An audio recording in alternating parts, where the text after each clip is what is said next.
नमस्कार. तुम्हाला ॲसिडिटी झाली, तुमच्या छातीमध्ये जळजळ होते, मळमळ होते, फिरल्यासारखं होतंय, गरगरतंय, तर तुमच्यासाठी मी एकदम साधा सोपा घरगुती उपाय घेऊन आलो आणि ह्या उपायाने तुमची ॲसिडिटी कायमची संपुष्टात येणार आहे, तेही अत्यंत साध्या सोप्या पद्धतीने. तर त्याच्यासाठी मला लागेल फक्त 1 ग्लास पाणी, तेही साधं पाणी आहे, त्याच्यामध्ये कोणतं औषध नाही, काहीही टाकलेलं नाही.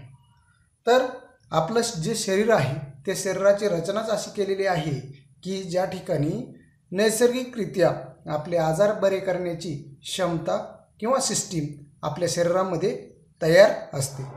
तर आपण हे जे पाणी आहे हे पाणी फक्त आपल्याला ॲसिडिटी झाली असेल, जळजळ होत असेल, अपचन झालेलं असेल, अजीर्ण झालेलं असेल तर ह्या पाण्याचा एक मोठा घोट घ्यायचा आहे, ते तोंडामध्ये तसाच 1 ते 1.5 मिनिटे ठेवायचा आहे. 1 ते 1.5 मिनिट जर आपण तोंडामध्ये तो घोट ठेवला तर तोंडामध्ये एक जादू होते.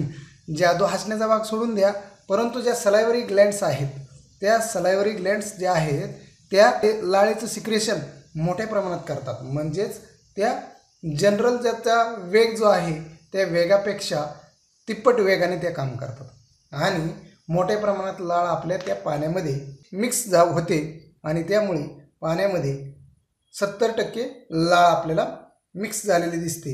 परंतु लाळेचे जर आपण गुणधर्म पाहिले तर लाळेमध्ये पाण्याचे गुणधर्म तर असतातच असतात, परंतु 30% क्षारीय गुणधर्म असतात आणि ह्या 30% गुणधर्मामुळे आपल्या ज्या शरीरातील जठरातील आम्लता जी आहे ती आम्लता नियंत्रित करून आपली जी ॲसिडिटी आहे ते घालवण्याचं काम हे क्षारीय गुणधर्म करतात.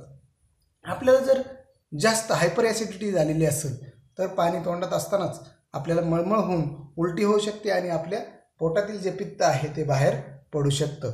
हे फक्त 2 मिनिटामध्ये घडतं. आपल्या शरीरामध्ये ज्या लाळ ग्रंथी आहेत त्या लाळ ग्रंथीचे 2 प्रकार आहेत. पहिला प्रकार आहे सिरस ग्रंथी. ह्या सिरस ग्रंथी सोडियम आणि एन्झाईम्स सिक्रेट करण्याचं काम करतात आणि यामुळे पचन क्रिया व्यवस्थित होते आणि जी शरीरातील जे ॲसिडिटी आहे, ॲसिड सिक्रेशन आहे, ते ॲसिड सिक्रेशन कंट्रोल करण्याचं काम ह्या सिरस ग्रंथीमधून जो स्राव बाहेर पडतो त्याचं असतं. त्यानंतर दुसरी जी ग्रंथी आहे ती आहे म्युकस ग्रंथी. ह्या म्युसिन नावाचं रसायन सिक्रेट करतात आणि याच्यामुळे जठरात जे अन्न पाठवताना जळजळ वगैरे होत असेल त्याच्यासाठी सिक्युरिटी गार्डचं काम करतात. म्हणजेच आपलं जे अन्न आहे व्यवस्थित जठरापर्यंत पोहोचवण्याचं काम हे म्युसिन रसायन करतं. आपल्या आतड्यातली जर जळजळ होत असेल त्या आतड्यातली जळजळ दूर करण्याचं काम हे म्युसिन रसायन करतं. आपण जर दररोज घोट पाणी पिलं, म्हणजे सिप करून पाणी पिलं, चहासारखं जर पाणी पिलं आणि तोंडामध्ये ते जास्त वेळ ठेवलं तर आपल्याला कधीच आम्लपित्ताचा त्रास होणार नाही.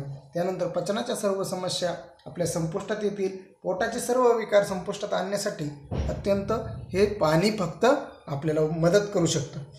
आपण जास्त वेळ तोंडात पाणी ठेवल्यामुळे त्या पाण्याचं तापमान आपल्या शरीराच्या तापमानाशी समपातळीवर येतं आणि त्यामुळे आपला जो पोटातील जो जठराग्नी आहे तो तसाच तेवत राहतो. म्हणजे तो जर मंद झाला तर आपली पचन क्षमता बिघडण्याची शक्यता असते. म्हणून आपण जास्त वेळ जर तोंडामध्ये पाणी ठेवलं तर आपल्या शरीराच्या तापमानाइतकं त्याचं तापमान होतं आणि अशा प्रकारे आपण जर हा उपाय सतत 15 दिवस केला तर आपल्याला कधीच ॲसिडिटी होणार नाही. माझा तर तुम्हाला सल्ला आहे की तुम्ही कायमस्वरूपी पाणी असं हळूहळू प्या, गटागटा पाणी पिऊ नका. अत्यंत साध्या सोप्या पद्धतीने आपण आपली आम्लपित्ताची समस्या सोडवू शकतो. मित्रांनो, तुम्हाला जर हा व्हिडिओ आवडला असेल तर तुम्ही लाईक करा, शेअर करा, तसेच माझं चॅनल सबस्क्राईब करायला विसरू नका. नवीन विषयासह नवीन उपायासह लवकरच येत आहे. तोपर्यंत बाय बाय, टेक केअर.